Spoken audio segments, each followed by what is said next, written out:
Seseorang, contoh saya beli polis, saya harus tahu jelas itu alasan saya mengapa saya beli polis ini. Ya. Kalau alasan itu sangat jelas, alasan itu sangat mendasar adalah kebutuhan saya tanpa polis ini saya punya resiko yang besar. Ya. Maka saya tidak akan segampang itu tutup polis. Ya. Investasi paling baik bukan melalui asuransi jiwa. Ya boleh, tapi tapi bukan yang paling baik gitu. Anda boleh lakukan itu kalau dalam situasi tertentu, misalnya Anda dalam proses pembentukan aset.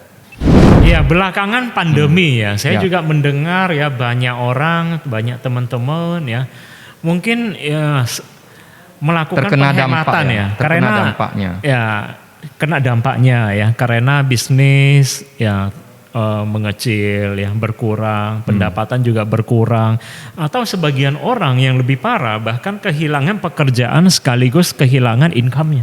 Ya.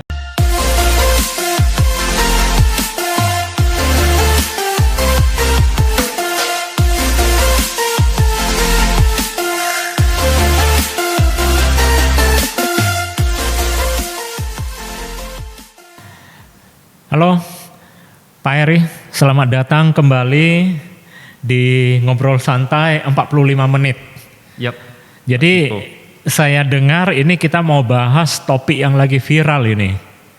Ya, jadi di industri ini belakangan memang ada berita yang lagi viral ya. Kemarin saya pernah bahas dengan salah satu narasumber bahwasanya nasabah menjerit ya karena ada ya sesuatu dengan produk asuransi yang mereka beli dan ternyata itu berhubungan dengan produk unit link. Jadi hari ini kita bahas sesuatu yang berhubungan dengan efek dari itu juga.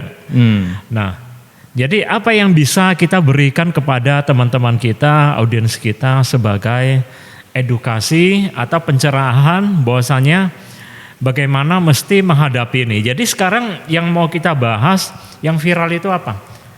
Bahwasanya orang-orang sedang atau ada yang menutup polis karena berita ini. Yap. Oke, bagaimana Pak Heri? Oke, jadi teman-teman kita hari ini pembahasannya memang sebuah pembahasan yang kita perlu tahu semua. Ya karena apa? Karena kita di industri ini kan kita melihat kondisi ini dan pasti akan ada dampaknya gitu ya. Iya benar. Nah masalahnya adalah bagaimana kita menyikapi dan bagaimana kita mengedukasi sebenarnya. Iya, bagaimana kita edukasi orang-orang ya. Setuju, jadi ini yang paling penting. Kenapa? Karena pada saat kita lihat, kita dapat kabar banyak sekali orang yang tutup polis. Namun tutup polis ini juga bukan semata-mata karena masalah isu tersebut saja. Menurut saya, kenapa? Karena kadang-kadang kalau isu itu terjadi, tidak serta-merta orang tidak tahu apapun tanpa alasan apa yang terjadi dengan polis dia dan dia ikut-ikutan tutup polis. Saya rasa itu juga tidak make sense kan? Saya rasa tidak begitu. Tidak make sense gitu. Artinya adalah saya dengar berita di koran atau di media massa atau di sosial media. Lantas saya ikut-ikutan. Nah, saya mau tutup polis. Apa alasan Anda tutup polis kan gitu kan? Iya, iya. Jadi memang ini satu hal yang kita harus pahami dan juga sadari gitu ya. Memang ada yang terjadi. Tapi kalau menurut saya adalah kita harus tanya dulu lebih jauh apa alasan mereka menutup polis. Itu lebih penting saya rasa. Jadi kita memang harus tanya ya, kenapa seseorang itu nutup polis? Ya, setuju. Mungkin saja orang juga latah ya, Pak Heri ya. Ya. Jadi kadang-kadang saya pernah dengar ya, ada sebagian orang itu kalau beli polis atau asuransi ya, sisi positifnya adalah tanya teman. Referensinya apa, gimana, sama siapa, atau apa yang bagus untuk dibeli. Nah, tapi sisi negatifnya ada juga karena dulu bertanya kepada teman, kemudian teman latah ya, ikut-ikutan latah, tutup polis, si A tutup polis, si B juga ikutan tutup polis juga gitu loh. Jadi akhirnya lupa dulu beli polis mengapa dan ini demi apa gitu loh. Ya. Jadi ini juga salah satu salah kalau saya bilang adalah salah agennya ya. Salah agen juga. Iya, kenapa? Karena pada saat penutupan polis itu harusnya adalah sebuah proses yang interaktif dan itu adalah proses konsultatif gitu. Jadi artinya adalah pada saat seseorang, contoh saya beli polis, Saya harus tahu jelas itu alasan saya mengapa saya beli polis ini. Ya. Kalau alasan itu sangat jelas, alasan itu sangat mendasar adalah kebutuhan saya tanpa polis ini saya punya resiko yang besar, Ya. maka saya tidak akan segampang itu tutup polis. Jangan sembarangan ya. Iya, gitu ya. yang sembarangan beli itulah yang kemungkinan tutup. Kenapa? Karena dia tidak punya alasan kenapa beli polis ini. Apalagi alasannya itu sampai-sampai ada yang alasan ya karena dia teman, karena saya segan, karena saya mau bantu dia, karena saya daripada saya tidak closing dia datang terus. Nah alasan-alasan itu yang tidak jelas itulah yang membuat orang ya akhirnya menutup polis tersebut. Mudah menutup polis. Setuju. Ya? Jadi Tanpa memang alasan kuat ya gitu. Benar, ya? alasannya tidak kuat, benar Pak Ciko. Jadi seperti pada proses awal, kalau kita sebagai seorang financial consultant yang baik, maka saat ketemu dengan nasabah, kita tidak serta-merta langsung sodori proposal. Kan kita udah pernah bahas sebelumnya kan, tidak seperti itu. Jadi yang kita harus lakukan adalah kita harus fact finding dulu. Ya. Kan, ngobrol dulu. Kita harus tahu dulu kondisi nasabah ini bagaimana, secara ekonomi itu bagaimana, dari sisi keluarga dia, tanggungan dia itu bagaimana, kan? Kemudian posisi dia dari sisi hubungan relationship di dalam keluarga itu seperti apa. Karena banyak orang yang dia itu bukan menanggung keluarga dia sendiri saja, bahkan dia menanggung berapa keluarga dari saudara ataupun family, kan gitu. Jadi banyak hal yang kita perlu tahu dari nasabah sebelum kita kasih solusi. Nah, banyak agen tidak lakukan itu. Jadi apa yang dilakukan banyak agen kalau bukan itu? Yang dilakukan ya jual produk. Jadi ini memang satu kesalahan yang kita harus langsung menjual belajar. produk. Ya, banyak kan kita lihat di lapangan agen datang ke nasabah, dia seperti jual komputer, Ya. atau jual kursi. Ya. Dia bilang saya punya kursi baru, produk baru. Ya. Nah, ini manfaatnya adalah ini, harganya ini gitu. Ya.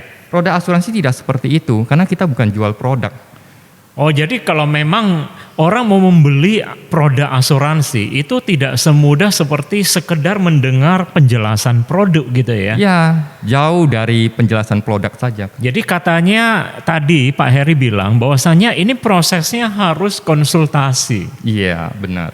Seperti konsultasi dengan dokter begitu ya? Setuju, ya. Ya. Makanya kalau kita lihat setiap agen itu ketika dia sign kontrak dengan sebuah perusahaan asuransi, Ya. maka di kartu nama dia tidak pernah tertulis adalah agen asuransi. Selalu tertulis adalah apa? Konsultan. Ya, financial consultant, Ya, ataupun advisor financial ya? advisor. Penasehat ya? Yes, jadi Ya. itu sebuah profesi yang sangat mulia dan sebuah profesi yang sangat membanggakan gitu. Tapi pada Oke. saat prakteknya itu Oke. seringkali tidak terjadi. Saya tidak bilang tidak terjadi ya. Seringkali tidak terjadi. Jadi terakhir kalau misalnya nasabah ada yang sampai tutup polis, itu juga salah satu alasannya. Nah, yang tadi mau saya sampaikan adalah gini. Kalau proses awal itu kita lakukan fact finding, maka kalau misalnya nasabah ada kejadian sampai dia mau menutup polis, Ya. kita juga harus lakukan fact finding. Oke.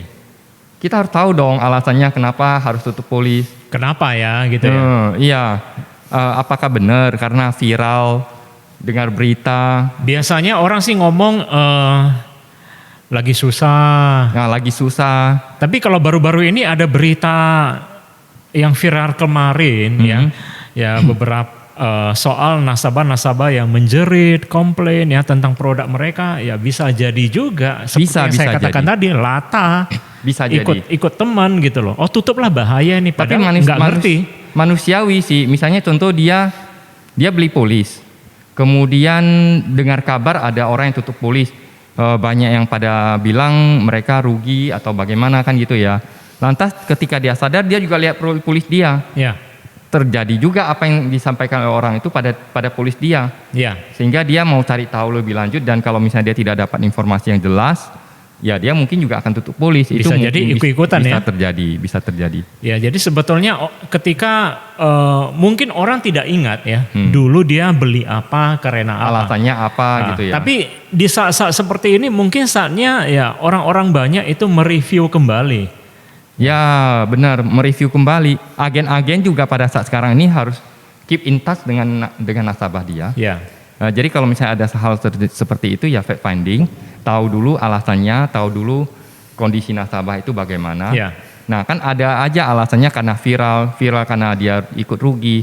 Nah kalau dia ikut rugi itu mungkin saja terjadi karena kan sekarang ini kan NAV itu juga turun ya, artinya sebetulnya bahasa sederhananya itu faktor biaya ya.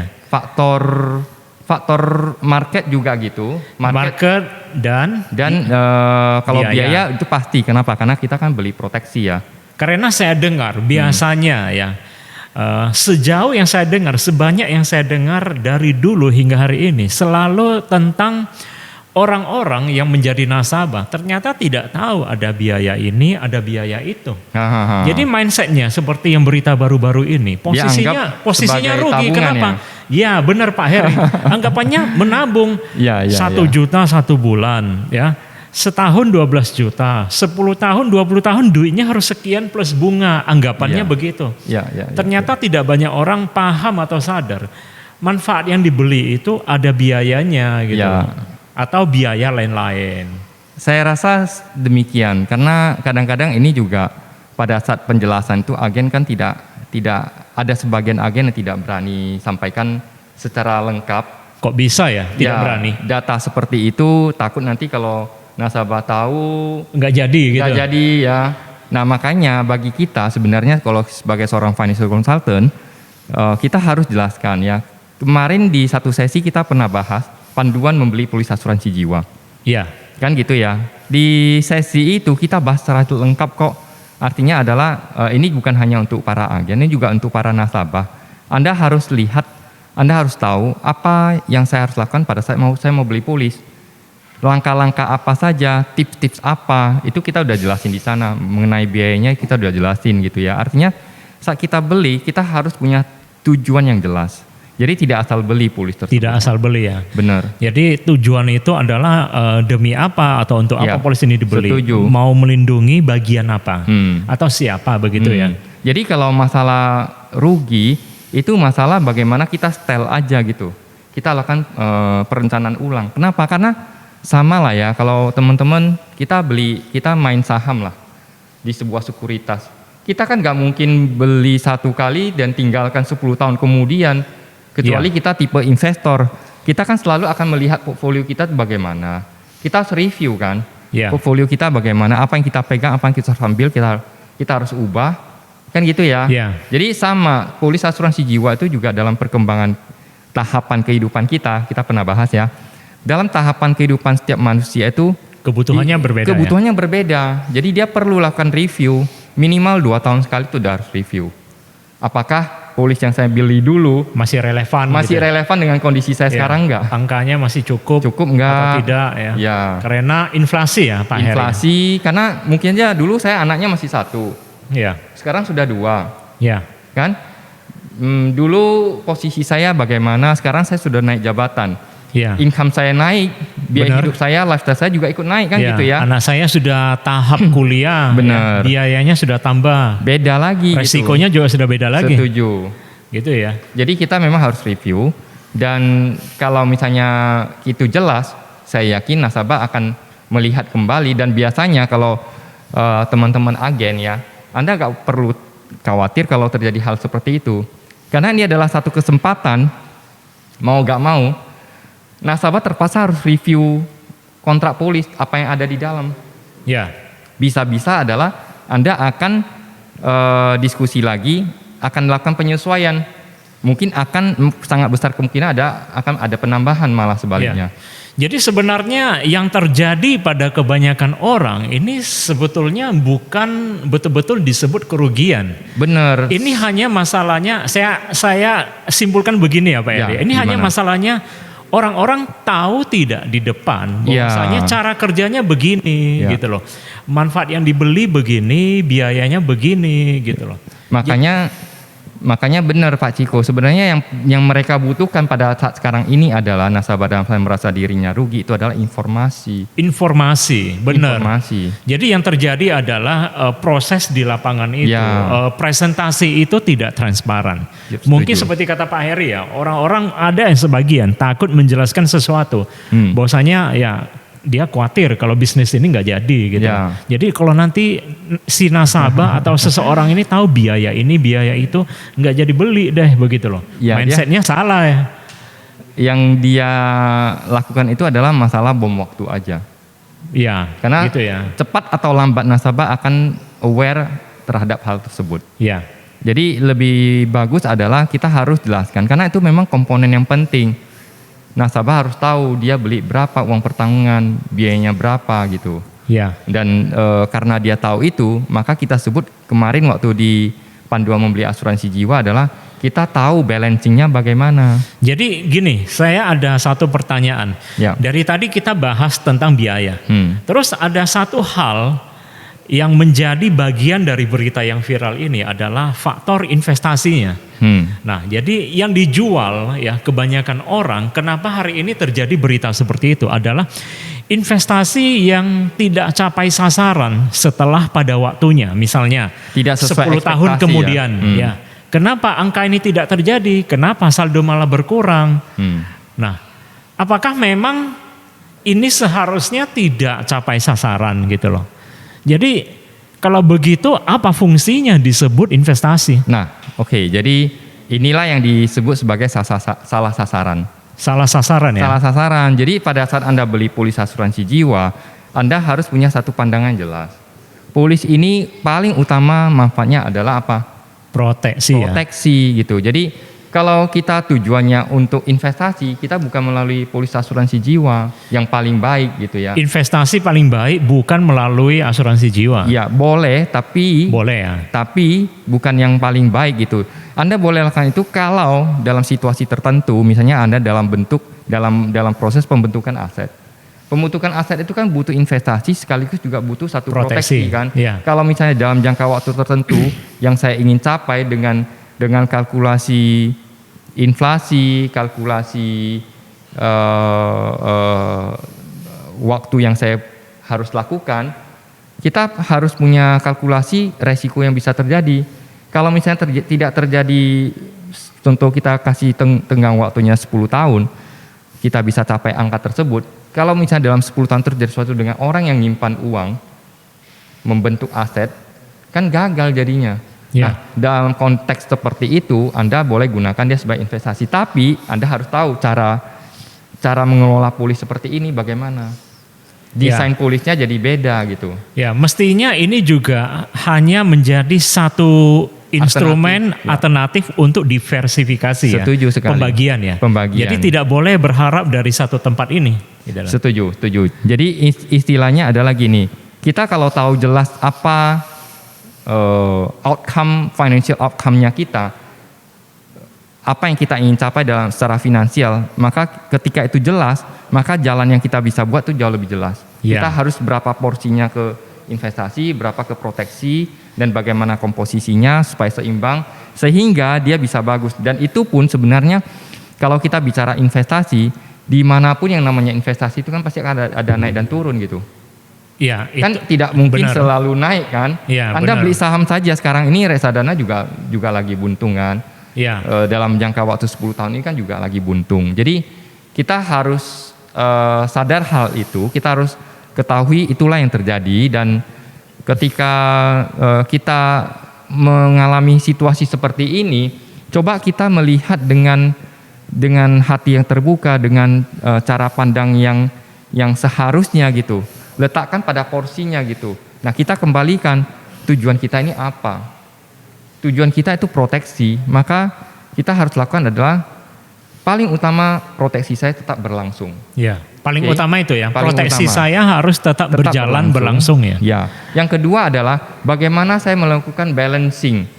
Balancing gimana Pak Eri? Balancing di komposisinya sehingga proteksi saya itu masih tetap akan berjalan di satu saat tertentu yang saya inginkan.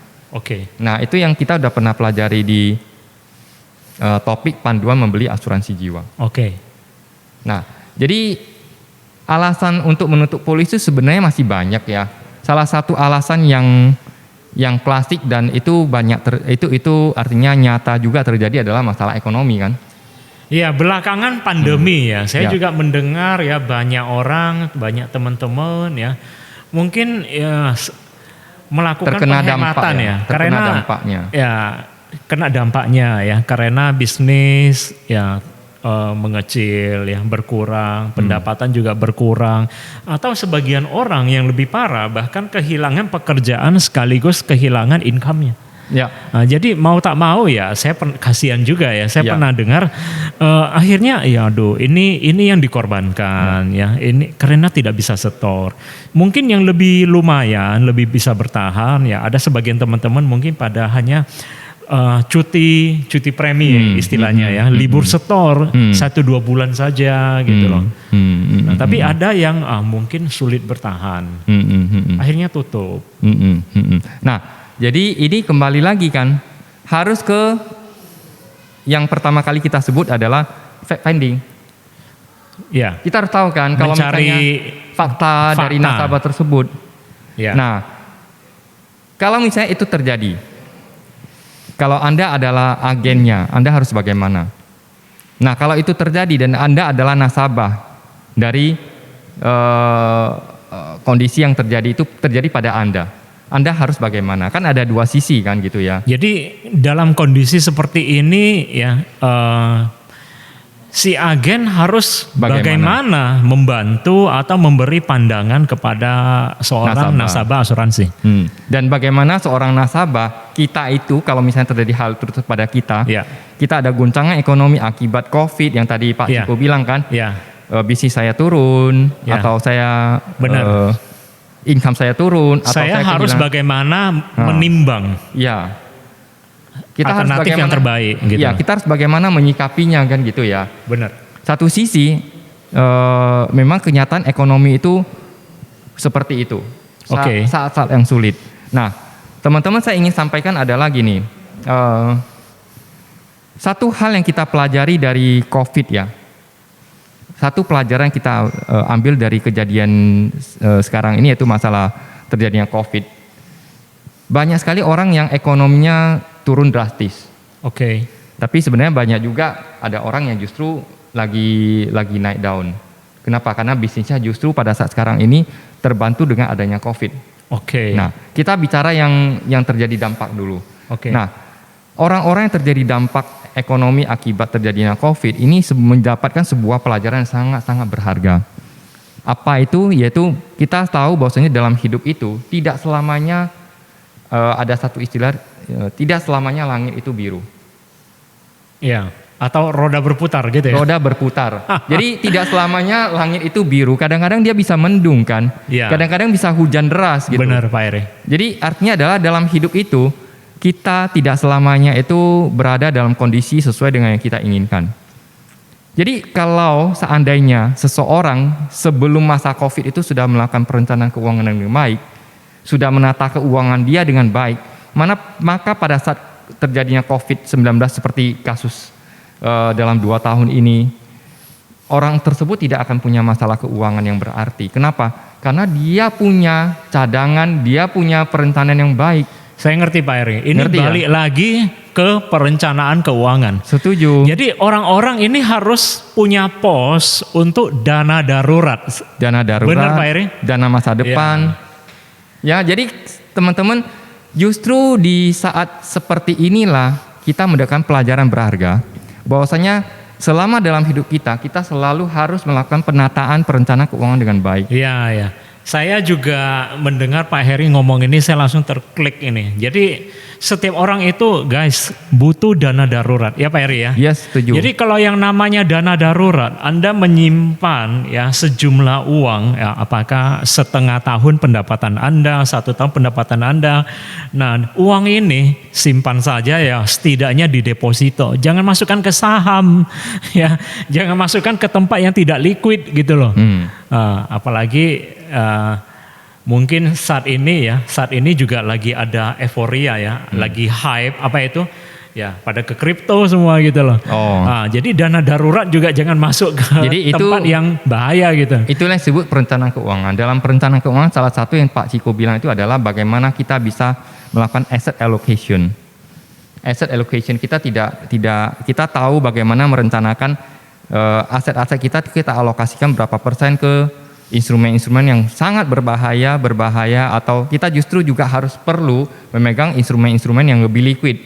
Ya. Ya, jadi itu juga salah satu bagian dari perencanaan keuangan. Artinya Ya, ya. adalah teman-teman kita semua harus sadar, perencanaan keuangan itu bukan cerita nanti.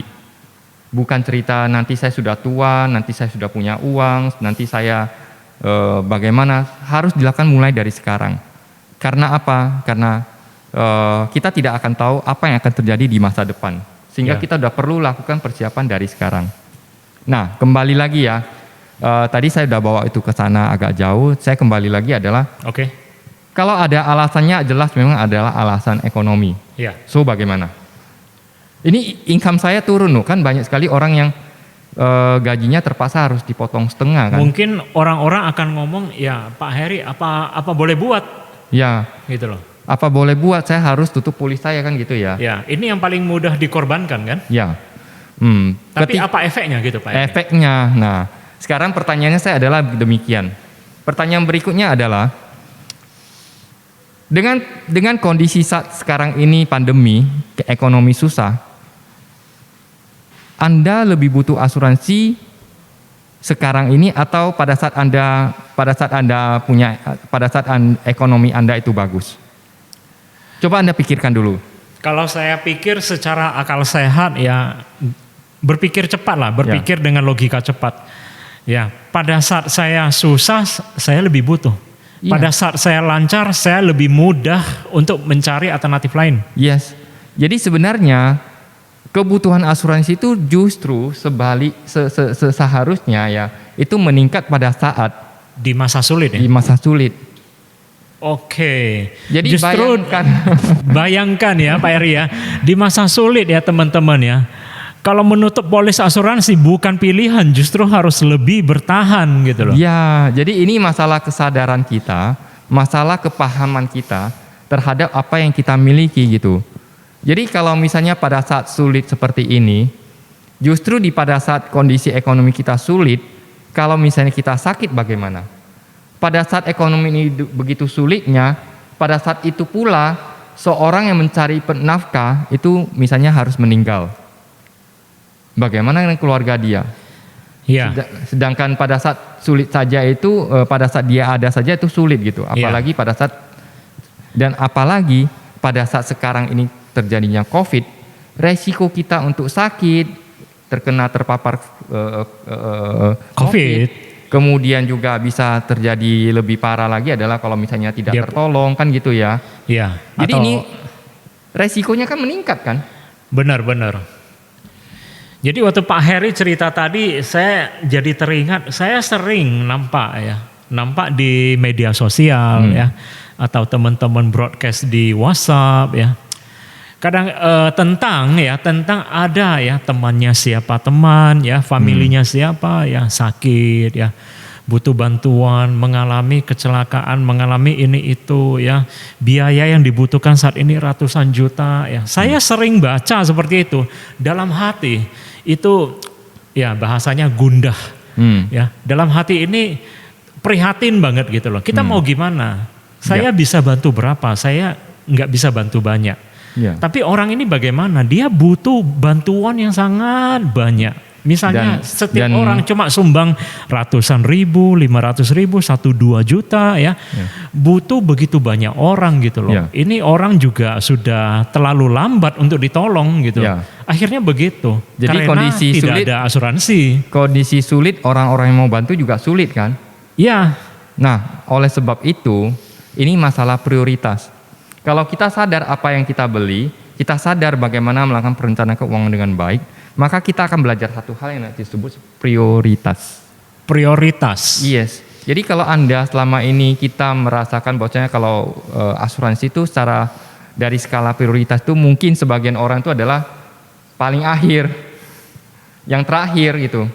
Ini kata Maka- yang sepertinya kita sering dengar, tapi kita nggak ngerti artinya. Nah, prioritas itu apa? Prioritas itu adalah bagaimana kita menentukan apa yang lebih penting didahulukan.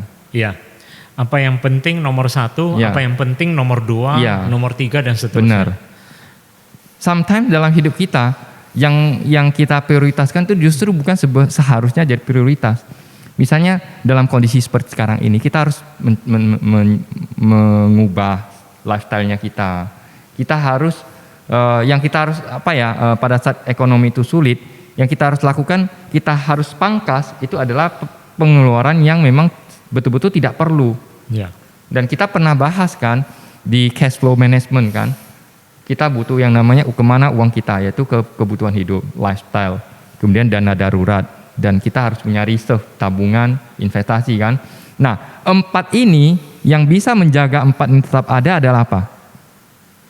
Yang satu ini yaitu manajemen risiko, asuransi. Proteksi. Pos untuk proteksi Iya. atau pos untuk asuransi gitu ya. Ya, benar. Jadi untuk bisa jaga 4 ini tetap ada, kebutuhan hidup tetap ada, lifestyle tetap ada, kemudian dana darurat itu tersedia, dan tabungan masa depan itu ada.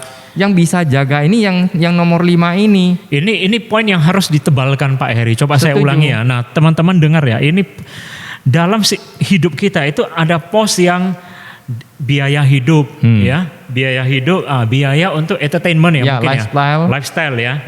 Terus dana darurat. Nah, investment ya, atau reserve ya. Nah, tempat Anda menyimpan cadangan ya, lain dari dana darurat. Tempat Anda yang selalu bicara ini Untuk investasi masa depan. saya ya, Ya. pensiun ya.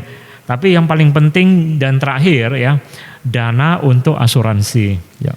Jadi tadi Pak Heri bilang justru yang terakhir ini, dana untuk asuransi ini yang bisa menjaga Keempatnya itu tetap ada. 4 pos ini tetap ada, Setuju. tetap jalan dan tidak dikorbankan ya Pak ya. Benar. Nah, Ini yang perlu di-highlight ya, oleh teman-teman semua ya. Ya. Jadi kita lihat ya, kalau kita ikut podcast kita ikut pelajaran yang kita sudah pernah sampaikan, kita akan sadar sebenarnya secara keuangan itu kita secara prioritas itu harus bagaimana. Jadi kadang-kadang karena kita tidak mengerti hal tersebut, kita pangkas. Ternyata yang kita pangkas itu justru itulah yang menjadi pondasi kita. Nah, pada saat pondasi ini dipangkas, tidak boleh terjadi suatu. Begitu terjadi suatu hal, habis semua. Maka yang kita korbankan adalah 4-4-nya. So, teman-teman, kalau sudah kita tahu masalah, contoh ya, nasabah ini terjadi, dia harus menutup polisi karena masalah ekonomi, kita harus bicara soal ini. Ya.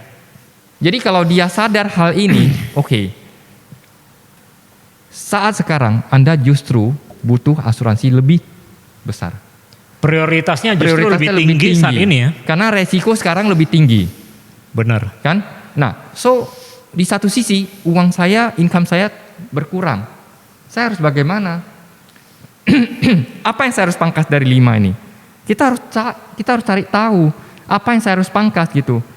Kalau kita mau turunkan masih boleh. Kita turunkan, kita mungkin turunkan sedikit. Kita bisa turunkan atau tapi jangan buang gitu. Tapi jangan buang. Jangan buang.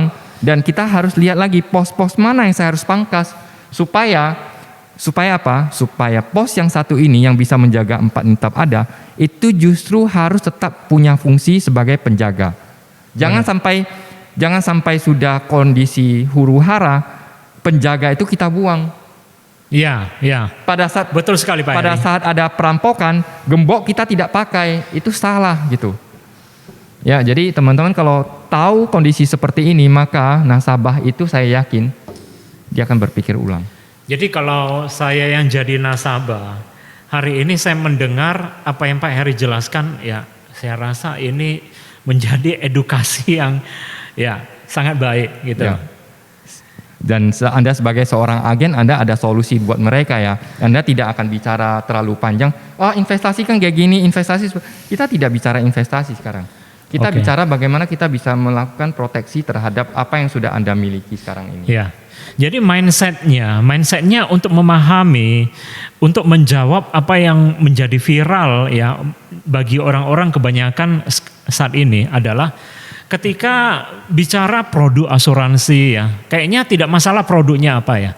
Tapi ketika Anda memutuskan tutup atau buka polis ya, Anda merasa ini kok rugi, ini kok ada biaya. Yang penting adalah mindsetnya ketika membeli.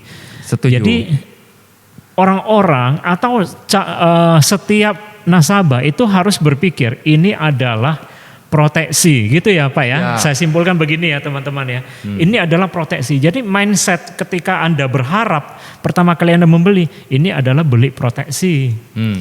Nah, jadi unsur-unsur yang lain itu hanya untuk mendukung produk ini. Ya, bukan tujuan utamanya. Bukan tujuan utamanya. Jadi orang-orang mungkin salah mengira bahwasanya investasi adalah tujuan utamanya. Maka orang-orang mempersoalkan kenapa begini, kenapa begitu, gitu loh. Setuju sekali Pak Ciko.